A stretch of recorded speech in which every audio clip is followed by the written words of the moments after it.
We were told that when we had a president, we'd see a giant global political figure, the man that would be the political leader for 500 million people, the man that would represent all of us on the world stage, the man whose job was so important that, of course, you're paid more than President Obama. Well, I'm afraid what we got was you.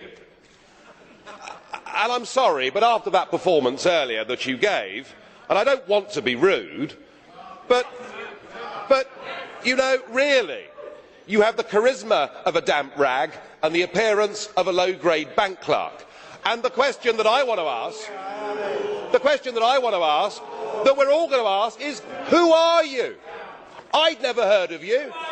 Nobody in Europe had ever heard of you. I would like to ask you, President, who voted for you? And what mechanism? Oh, I know democracy is not popular with you lot.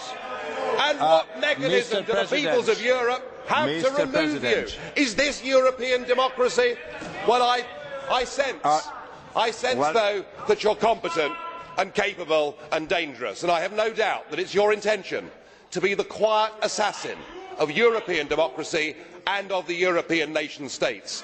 You appear to have a loathing for the very concept of the existence of nation states. Perhaps that's because you come from Belgium, which of course is pretty much a non-country.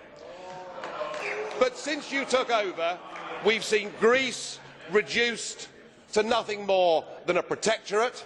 Sir, you have no legitimacy in this job at all, and I can say with confidence that I can speak on behalf of the majority of the British people in saying we don't know you, we don't want you, and the sooner you're put out to grass, the better. Well, as you said, Mr. President, you wouldn't like to be rude, and I prefer to go ahead with this statement. I'm very disappointed with you, President Buzek. It is not acceptable that in this Parliament a group chairman not only criticises the President of the Council, but calls him a wet rag.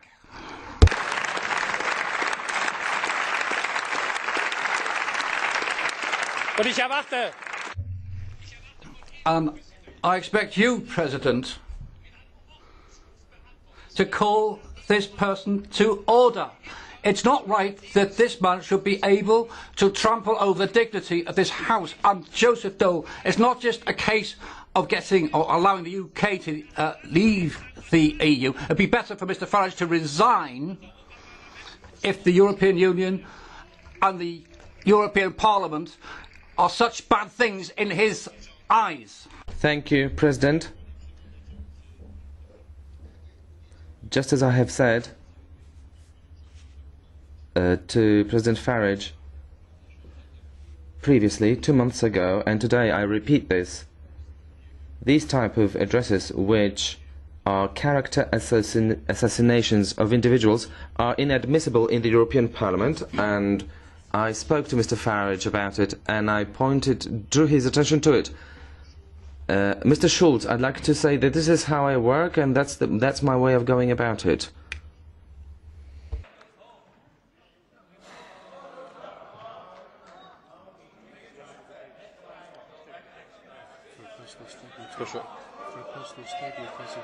Is it personal statement? At the end of the debate. Bardzo proszę. The floor is yours. You may not like what I say, but just consider your behaviour. You, after the Irish people in a referendum voted no, said that our group had opened, by supporting the no vote, that we'd opened the door to fascism. You said that we had behaved as a group in the Parliament like Hitler and the Nazis in the Reichstag. We've been called by Danny Cohn-Bendit mentally weak. You know, it has to be, it can't be one way. It is not personal statement. Mr. President Farage, it is not personal statement. I am very sorry, it was not personal statement. We must keep order and all the regulations of our Parliament. The next, Mr.